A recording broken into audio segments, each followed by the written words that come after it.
दोस्तों, अगर आप म्यूचुअल फंड में निवेश करते हैं तो आपने मिड कैप म्यूचुअल फंड का नाम जरूर सुना होगा। क्या होता है मिड कैप म्यूचुअल फंड, किस तरह से इसमें निवेश किया जाता है और इसमें निवेश करने के क्या एक्स्ट्रा फायदे हैं, इस वीडियो में हम पूरा जानेंगे। इस वीडियो को लास्ट तक देखते रहिए। मैं इस चैनल पर शेयर मार्केट और म्यूचुअल फंड से रिलेटेड वीडियो बनाता रहता हूँ। आपसे निवेदन है कि इस चैनल को जरूर से सब्सक्राइब कीजिए और इस वीडियो को लास्ट तक देखिए। नमस्कार दोस्तों, मैं हूं नितिन, आप देख रहे हैं निवेश और बचत।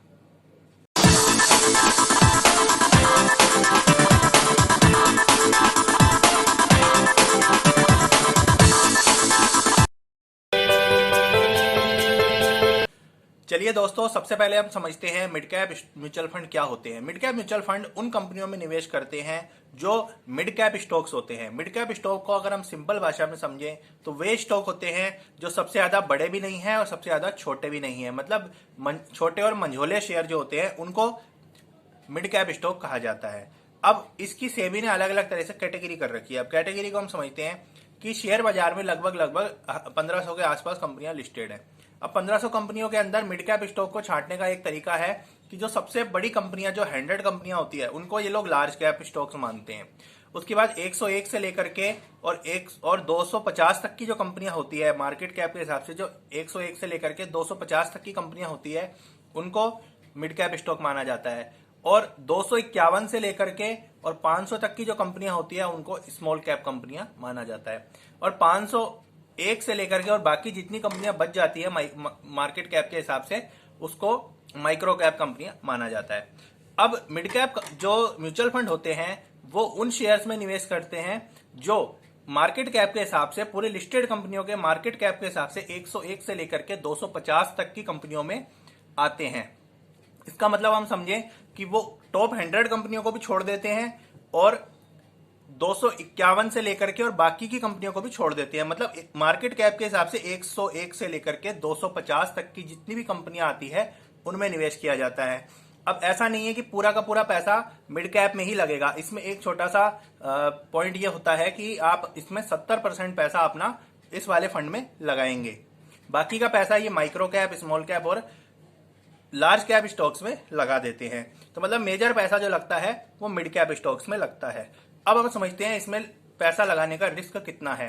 देखिए दोस्तों, अगर मिड कैप स्टॉक्स में, अगर आप मिड कैप म्यूचुअल फंड में अगर आप पैसा लगाते हैं तो आपका जो टाइम होराइजन है कम से कम 5 साल का होना चाहिए। क्योंकि मिड कैप स्टॉक जो होते हैं वो काफी वोलेटाइल होते हैं, मतलब उतार चढ़ाव बहुत ज्यादा होते हैं इसमें।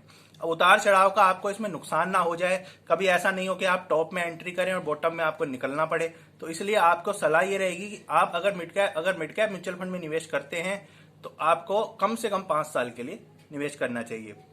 इसमें आप SIP के जरिए भी निवेश कर सकते हैं और लमसम भी निवेश कर सकते हैं। अब हम समझते हैं इनमें कौन सी कंपनियों के निवेश रहते हैं। देखिए, 101 से लेकर के और 251 जो मार्केट कैप के हिसाब से जो कंपनियां हैं, उन सभी कंपनियों के कुछ शेयरों में निवेश किया जाता है। ऐसा नहीं है कि पूरे 150 तरह के स्टॉक्स में ही निवेश रहेगा, ऐसा नहीं होता। कुछ सिलेक्टेड स्टॉक जो फंड मैनेजर होते हैं वो अपने हिसाब से निवेश करते हैं। AMC अपने हिसाब से निवेश करती है। अगर आपको नहीं पता AMC क्या होती है तो मैंने इसके लिए अलग से वीडियो बना रखी है, वो वीडियो आप आई बटन पे क्लिक करके देख सकते हैं। दोस्तों, दूसरी बात आती है कि क्या मिड कैप म्यूचुअल फंड में निवेश करना चाहिए। क्या एक छोटे निवेशक को जो 1000, 2000, 3000 रुपए की SIP कराता है, उसको क्या मिड कैप म्यूचुअल फंड में निवेश करना चाहिए। तो दोस्तों, मेरी ये सलाह रहेगी कि आपका जितना भी इक्विटी का एक्सपोजर है, जितना पैसा आप इक्विटी में निवेश करते हैं, उसका 25% पैसा आप मिड कैप स्टॉक्स में निवेश कर सकते हैं। मतलब मिड कैप म्यूचुअल फंड में निवेश कर सकते हैं। जैसे आपने मान लीजिए 1 लाख रुपए निवेश कर रखे हैं तो आप 25,000 रुपए मिड कैप म्यूचुअल फंड में निवेश कर सकते हैं। इससे ज्यादा निवेश करना थोड़ा सा रिस्की हो जाता है। अब रही बात निवेश करने की, तो आप इसमें कोई भी अच्छा वाला म्यूचुअल फंड ले सकते हैं। उनका पुराना जो भी ट्रैक रिकॉर्ड है आप देख सकते हैं। पिछले 5 साल में किसने सबसे ज्यादा रिटर्न दिया है या पिछले 3 साल में किसने सबसे ज्यादा रिटर्न दिया है। उसकी AMC के ऊपर भी कि AMC ने क्या परफॉर्मेंस दी है। जैसे एक्सिस ब्लू चिप है या कोटक है या फिर SBI है, इनके फंड्स भी काफी अच्छे चल रहे हैं जो मिड कैप कैटेगरी के होते हैं।